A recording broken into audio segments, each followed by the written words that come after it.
આજે આપણે સરસ મજાનું રતલામી સેવનું ઢાબા સ્ટાઇલ શાક બનાવશું। ચાર આખા લાલ મરચાંને ઉકાળી લઈશું પહેલાં આપણે। હવે 4 ચમચી આપણે અહીંયા તેલ નાખવાનું છે। આ શાક એકદમ જે ઢાબામાં મળે છે એ સ્વાદનું બનશે જો સ્ટેપ બાય સ્ટેપ તમે આ રીતે બનાવશો। બહુ જ ટેસ્ટી અને સ્વાદિષ્ટ લાગે છે। 4 પરી તેલ નાખીને આપણે તેલ ગરમ થાય પછી બધું એડ કરીએ અને આખા લાલ મરચાંને આપણે પાણીમાં ઉકાળી લેવાના છે।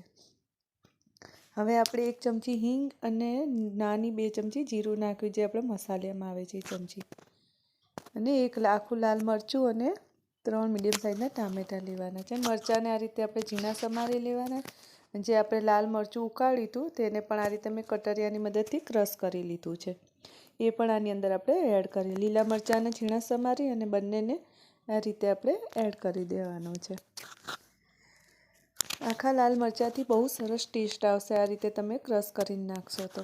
આદુ લસણની પેસ્ટ આપણે અડધી ચમચી નાખી છે, અહીંયા અડધીથી 1 ચમચી નાખવાની છે।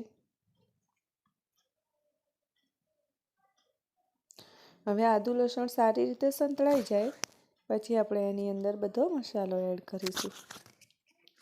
તો સારું એવું આપણું આદુ લસણ સંતળાઈ જવા આવ્યું છે। આની અંદર આપણે ડુંગળી યુઝ નથી કરવા, જે લોકો ડુંગળી નહીં ખાતા તે પણ આ શાક ખાઈ શકે છે। હવે આપણે તીખું લાલ મરચું 1 ચમચી નાખ્યું, અડધી ચમચી જેટલી હળદર પાવડર નાખ્યો, 1 થી 2 ચમચી આપણે ધાણા જીરું પાવડર નાખવાનો છે અને બધી વસ્તુને સારી રીતે બધા મસાલાને આપણે હલાવી લેશું। હવે જે ટામેટાં આપણે 3 લીધા હતા એને આ રીતે ક્રશ કરી લીધા છે।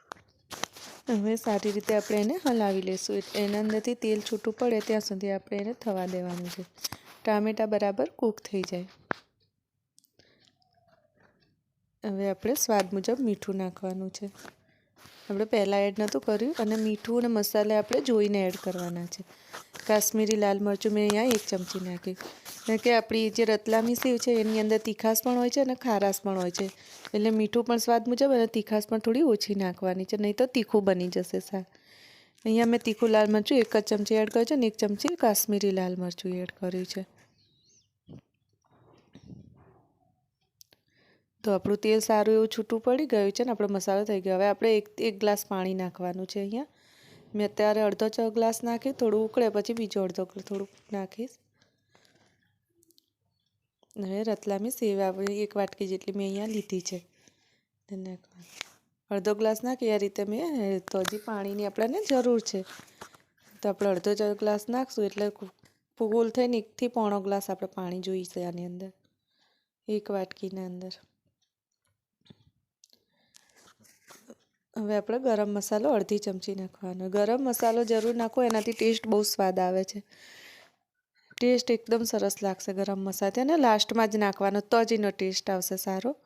આપણે મસાલા એડ કરીએ એ વખતે નથી નાખવાનો, આપણે સેવ નાખી દઈએ પછી નાખવાનો છે અને 1 થી 2 મિનિટ આપણે કૂક થવા દેવાની છે। અને આ શાકનું સેવનું શાક બનાવતી વખતે આપણે બટરવાળી સેવ નથી લેવાની, આ રીતની સાદી રતલામી સેવ લેવાની। હવે લાસ્ટમાં આપણું શાક બની ગયું, ગેસ ઓફ કરી આપણે ગાર્નિશિંગ કરી લીધું, કોથમીર તો તૈયાર છે આપણું